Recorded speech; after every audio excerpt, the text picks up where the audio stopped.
primera cosa peculiar de mi itinerario es que yo soy químico de formación, soy licenciado en química de la Universidad de La Habana y trabajé desde el inicio en el campo de la alimentación. Tengo una maestría en Ciencia y Tecnología de Alimentos y un doctorado en Ciencia y Tecnología de Alimentos de la Politécnica de Valencia.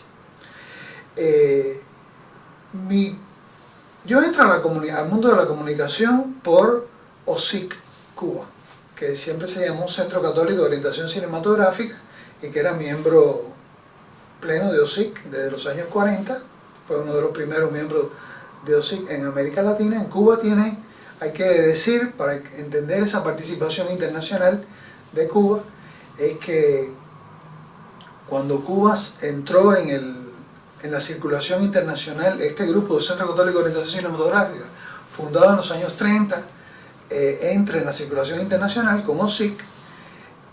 Hay que mencionar, por ejemplo, que el primer congreso internacional de OSIC que se celebra fuera de Europa, se celebra en Cuba, en el año 57, lo cual ya da una idea de una participación un tanto desproporcionada, ¿no?, al tamaño del país, a la importancia del país de otros puntos de vista en la comunicación católica.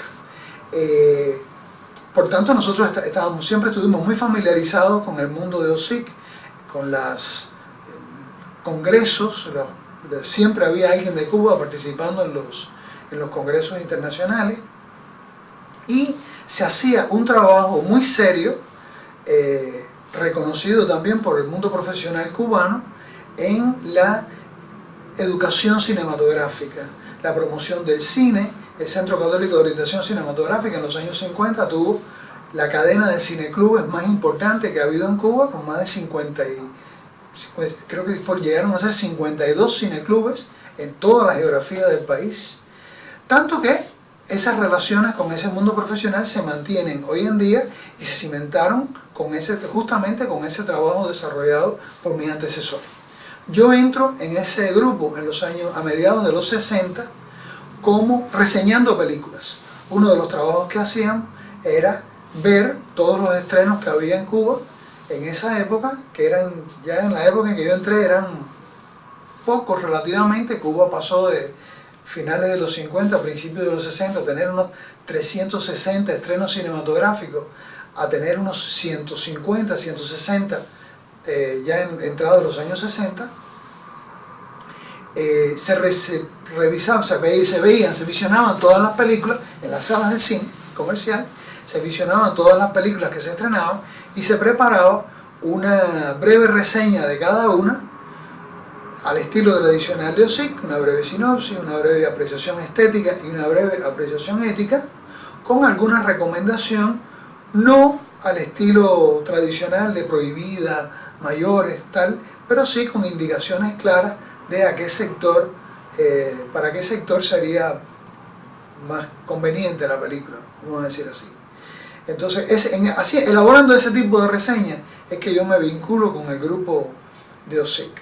Pronto, ya a finales de los 60, el arzobispo de La Habana, entonces, Monseñor Francisco Oves, me llamó de ese grupo, porque unos, trabajando en una cosa, te conoce gente que no te conocía previamente, vamos a decir, nos hace notar, y me invitaron entonces a trabajar en un grupo de apostolado seglar de la diócesis, que fue, digamos, como mi primer trabajo de nivel diocesano y de ahí a nivel nacional. Empecé a trabajar en distintos movimientos laicales. Los obispos me han invitado siempre a eventos, encuentros, a participar en comités ad hoc para trabajo de pastoral, sobre todo relacionado con la actividad de los laicos, y he sido delegado a los congresos más importantes de la iglesia en el país, de manera que yo siempre fui un hombre de la iglesia, un laico de la iglesia que los obispos, al cual los obispos le han pedido una cantidad de servicios. Doy conferencias, escribo trabajos artículos para las distintas publicaciones católicas, en fin. En esa tesitura me mantuve hasta que a principios de los 90 en el año 1993, el que era presidente del Centro Católico de OSIC Cuba, desertó en una misión en España, lo mandaron tenía que ir a Bruselas y se quedó en España, como tantos cubanos que cuando tienen viajes al extranjero no regresan al país. Abelardo Meneses, que era un amigo realmente, renunció, y el obispo se quedó de pronto sin una persona de confianza a la que poner. Ellos sabían de mi trabajo anterior con OSIC, y entonces mi arzobispo, que en aquel momento era presidente de la conferencia, me pidió que me hiciera cargo de la presidencia de OSIC. Y yo recuerdo que le dije que, bueno, que no era mi estilo llegar y decirle al grupo que estaba trabajando: aquí estoy yo porque me manda el obispo, y ahora yo soy el jefe de esto, sino que le pedí un tiempo para trabajar con el grupo. Yo hacía mucho tiempo que no estaba directamente involucrado en el trabajo de OSIC, trabajar con el grupo. Yo conocía ya a algunos de los del grupo, a Pablito Ramos, a Walfredo Piñera, al padre Fernando de la Vega, que era el que estaba a cargo del grupo interinamente, y trabajé como un año con ellos, hasta que ellos mismos me dijeron: chico, ¿por qué tú no te haces cargo del grupo? Porque el obispo te conoce, te tiene confianza. Y entonces fue como debió haber sido siempre, o sea, no fue un nombramiento de arriba. Siempre en Cuba se dio la característica del presidente de OSIC, siempre se consideró un cargo nacional y por tanto de confianza de la conferencia, y era designado por la conferencia, no era un cargo electivo. Entonces fue ambas cosas, o sea, de manera que finalmente fue ambas cosas.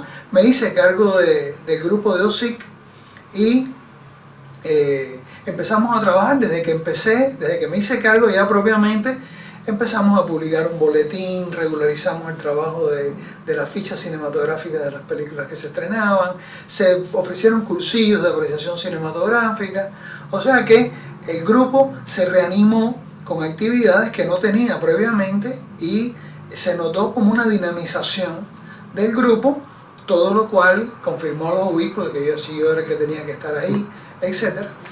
Y hubo un encuentro que yo creo que fue fundamental con Robert Molan, que vino, el secretario general de OSIC, que vino como jurado al festival. En Cuba tenemos un jurado católico en el Festival de Cine de La Habana desde el año 1984, y en este momento el jurado estaba muy consolidado, y Robert vino en el año 1997, un mes antes de la visita de Juan Pablo II. Él vino a participar en el festival, a ver cómo estaba OSIC Cuba, pero también como corresponsal de Radio Vaticana, sobre la preparación a la visita del Papa. Y Robert se encontró que nosotros habíamos producido 2 documentales a propósito de la visita del Papa, uno sobre la vida de Juan Pablo II y uno sobre las visitas pontificias, las visitas papales, y que andábamos como un equipo itinerante proyectando, era uno de los primeros proyectores de video, con un proyector de video proyectando los 2 documentales en las parroquias. En particular, el día que llegó, yo me lo llevé a una parroquia donde se reunieron como 200 personas en la parroquia, porque el párroco estaba preparando la fiesta patronal, y le vino de perilla y armó una pantalla enorme en el altar mayor, y Robert se quedó impresionadísimo. Para mí era lo más natural del mundo. Yo pensaba que estábamos haciendo lo que teníamos que hacer y punto. De hecho, durante la visita los obispos me pusieron como liazón con los medios, con la televisión, con la radio, y hice ese trabajo también. O sea, yo no tenía ninguna impresión de que estábamos haciendo nada extraordinario. Robert quedó totalmente deslumbrado y me lo dijo: no hay nadie, no hay ninguna otra OSIC así haciendo este tipo de cosas, que si tú tienes que tener más participación. Y entonces ya al siguiente, eso fue en la visita de Juan Pablo II, el festival fue en diciembre de 97, la visita de Juan Pablo II fue en enero de 98, fue un acontecimiento mundial. La gente quedó muy impresionada de la presencia de la iglesia cubana y cómo la iglesia cubana había tenido un protagonismo en la preparación de la visita, a pesar de al ser una iglesia que había vivido en condiciones tan difíciles durante tantos años. Y se conocieron otras cosas. Conocieron, por ejemplo, que habíamos logrado tener un jurado en un festival internacional en La Habana, ya consolidado durante tanto tiempo. Y ese año, 98, fue el congreso de Osik y Unda en Montreal, en Canadá, en agosto. O sea, la visita de Juan Pablo II fue en enero, en agosto es el congreso, que fue el congreso en el que se decidió, hubo una votación conjunta y se decidió la unión, la fusión de Osik y Unda para fundar una asociación católica. No se había escogido un nombre en aquel momento todavía.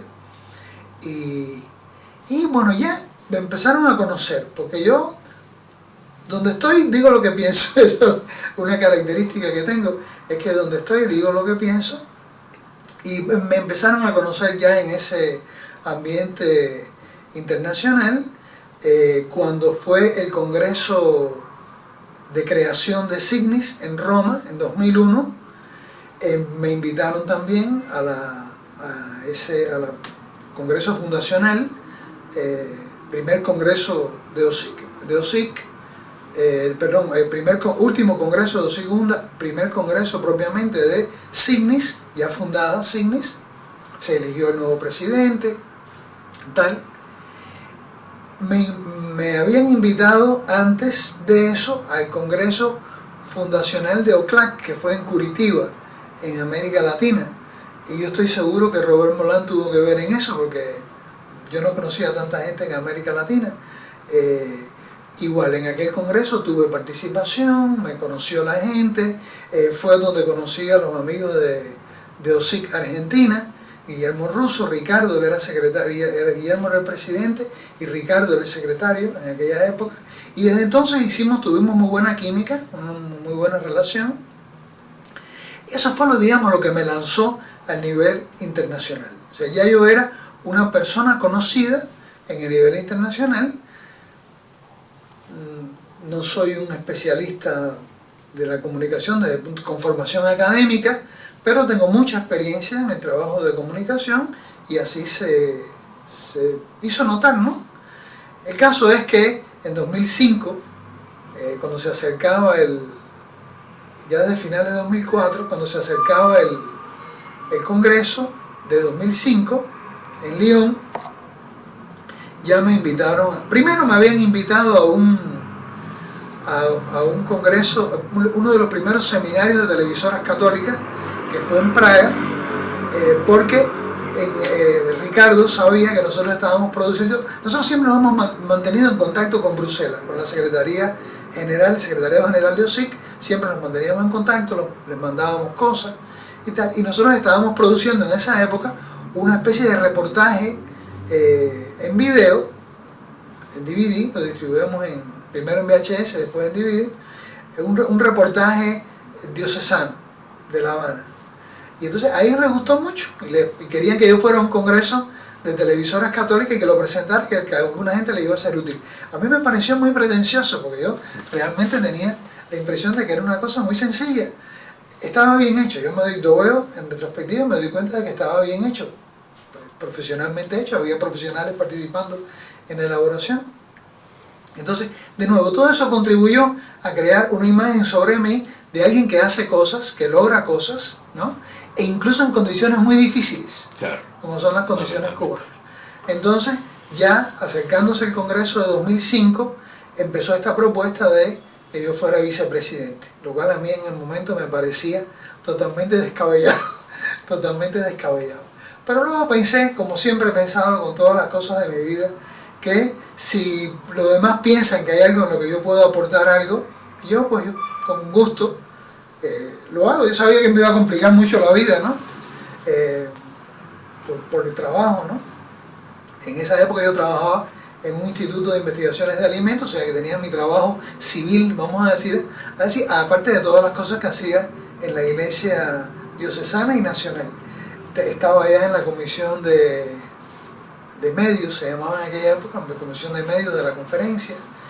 Yo sabía que era mucho trabajo, pero hubo una reunión aquí justamente en Mar del Plata, una reunión en la cual varias de las asociadas nacionales de CIGNIS, ya en esa época eran CIGNIS, de las asociadas nacionales presentes, decidieron nominarme como vicepresidente, y bueno, el resto de la historia ya la conocen. Me eligieron vicepresidente en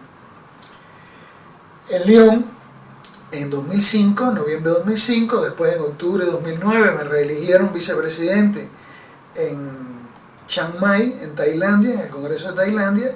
Ya para entonces yo había hecho un camino propiamente internacional, ¿no? Como representando a CIGNIS como vicepresidente y participando en el gobierno de la asociación.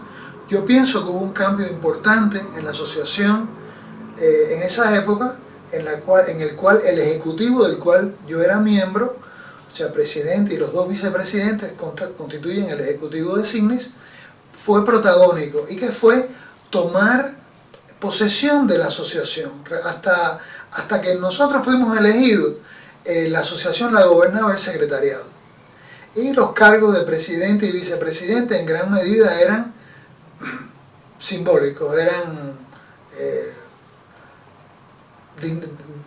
dignidades que los que lo representaban lo hicieron muy bien, ese rol lo desempeñaron de representar a la asociación, eran como especie de embajadores de la asociación, pero no gobernaban la asociación. Y nosotros nos convertimos el ejecutivo en un cuerpo de gobierno, y pienso que eso fue fundamental para la asociación. De hecho, ha cambiado la vida de la asociación, y por temor a que ese cambio de espíritu no se mantuviera, fue que el Consejo de Administración me pidió que yo fuera candidato a la presidencia. Yo nunca quise ser candidato a la presidencia. Terminado mis 2 periodos como vicepresidente, yo pensaba que ya había servido a CIGNIS suficientemente bien. Mi obispo sabía que me lo iba a agradecer mucho, además, porque iba a estar más en la diócesis. Él ha sido muy generoso, dándome tiempo para este trabajo. El caso es que yo comento en broma que hay esta película de Mira Nair que se llama El fundamentalista reticente. Yo soy un poco el presidente reticente. O sea que con mucha campaña que me hicieron mis compañeros, decidí por fin aceptar, y durante un periodo, que es mi plan, permanecer en la presidencia durante un periodo para hacer una transición de ese ejecutivo que fue exitoso, vamos a decir así, en asumir el gobierno de la asociación, a el nuevo ejecutivo que venga. Ya se ha empezado a gestar un nuevo ejecutivo, ya tenemos 2 vicepresidentes, porque al ser los cargos por 2 periodos, solo por 2 periodos no prorrogables, ya yo no podía volver a ser elegido vicepresidente, y el presidente no podía volver a ser elegido presidente, de manera que acepté finalmente ya tenemos 2 nuevos vicepresidentes, y pienso que ahora podrá haber un nuevo ejecutivo. Esa es digamos como mi trayectoria hasta aquí, hasta ahora.